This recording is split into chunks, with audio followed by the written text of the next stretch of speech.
Hi, my name is Bill Kerola. I am the owner and operator of Kerola Campers, and foremost, I am also a camper.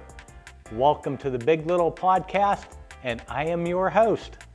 I'd like to give you a little bit of background about myself and my camping experience, and also talk to you about Kerola Campers, how we came about, what we're doing, and why we're doing it. But I really got to start with going back. I have camped for 53 years now. Needless to say, when I started camping, it wasn't my great idea. My parents were campers, and that opened up a new world to me. My father and mother were early members of the Family Motor Coach Association. Their FMCA number was 501, and I also hold 501S for son. In those early years, a lot of really neat things happened. We would always camp every summer. My father was a businessman and was very busy, but come summertime, we camped once a month. His first camper that I don't remember was a Dodge Travco. The other campers I do remember go from anything from a National RV bus. At one point, he had a Greyhound conversion bus, and it was one of the ones that had the hump in. So as you walked in the back, you actually had those two windows that you could look out. Their last camper was an MCI, and what he would do, because I always considered him smarter than the average bear, was he would buy a shell and then he would take it and get the inside converted. So by the time I was 18, I had been to well over 40 states with my family, and absolutely some of the best memories of growing up was in that. One time he actually put the Greyhound on its side in Wyoming. When you see those signs of soft shoulders, sometimes it's really true. Another time his tow vehicle, I'm 15, 20, 30 miles down the road, he realized it was no longer there. But the good memories were going in, being involved with the local rally, the national rally. There became a gang of different campers that we would all caravan with. Anywhere from Cincinnati to Akron to Youngstown to Sharon. Whenever they'd attend a rally, they'd all get together and travel back and forth. To see FMCA in its early years really was magical. Now let me fast forward a little bit more to me and my personal camping. Needless to say, at 10 years old, I didn't have my own camper. But when I got old enough to camp myself, I started tent camping. From tent camping, I wanted to share my love of camping with my family, so I did get into several motorized. My first one was a Coachman Catalina Class C. Bought it used, had it for a short amount of time. Then I got into a Winnebago Brave. We had that for a decade. Then after that, I got into a Holiday Rambler Vacationer, and I had that 12 or 14 years. My personal belief is 10 years is a pretty good cycle for an RV, but when you see some of my antiques, my oldest one is a 1949, and it's absolutely very campable. What I also did with my campers, and we had 3 children, now they're full adults, and I've got 3 beautiful grandchildren. We would go to Disney every year. We would get the annual pass, go late one year, early the next year, so they also grew up in that camping environment. Part of the other thing of growing up in between that tent and my own motorized, I was a Boy Scout and have some real fond memories. We would camp out year-round, a month a year, whether it was December or June, and that was also a good time.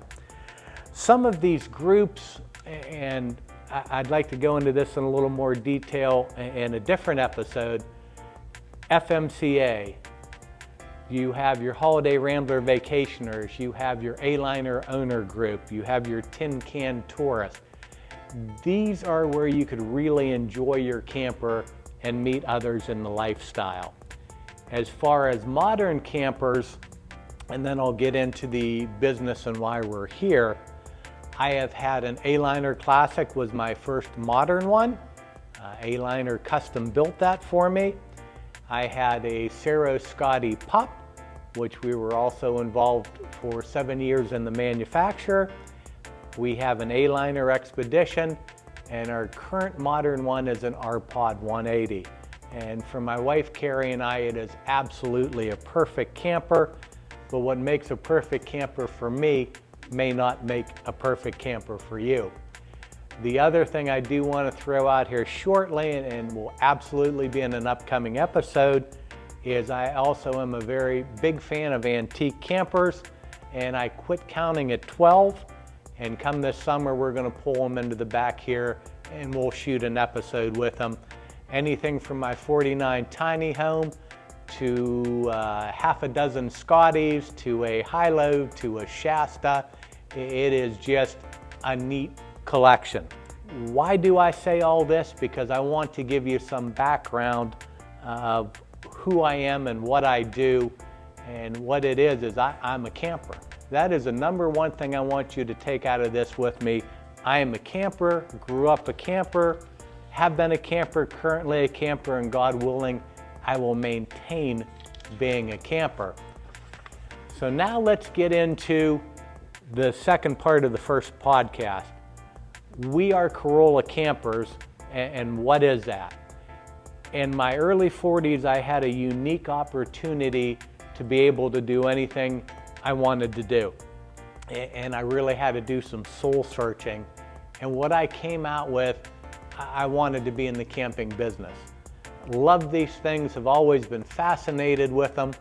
So as the story starts, we were driving through Sharpsville, Pennsylvania, and as we're going through there, we pass a guy that had little guy teardrops. Every time I passed by, I had to stop and walk around them and point them out to my wife, and I just thought they were the darndest things. Then later on I would learn the history of what a teardrop was and how they came about, and it even made it more fascinating.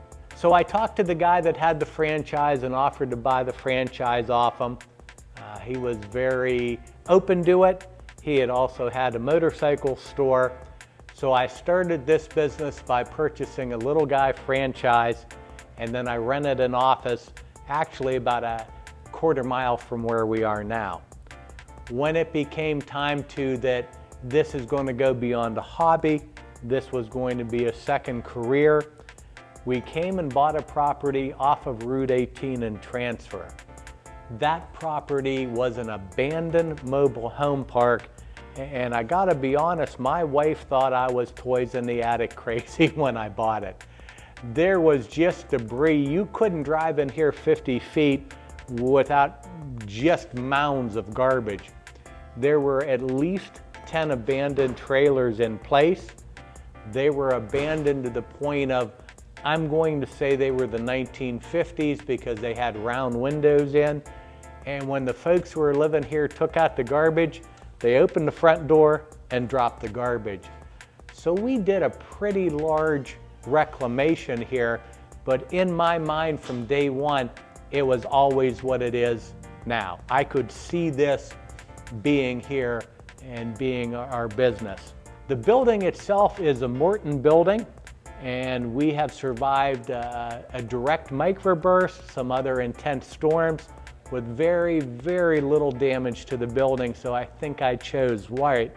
The neat thing about it, when they brought it in, it was prefab. They built it at the Morton factory, brought it in on a trailer, and this was put up in February. Even the cement was poured in February.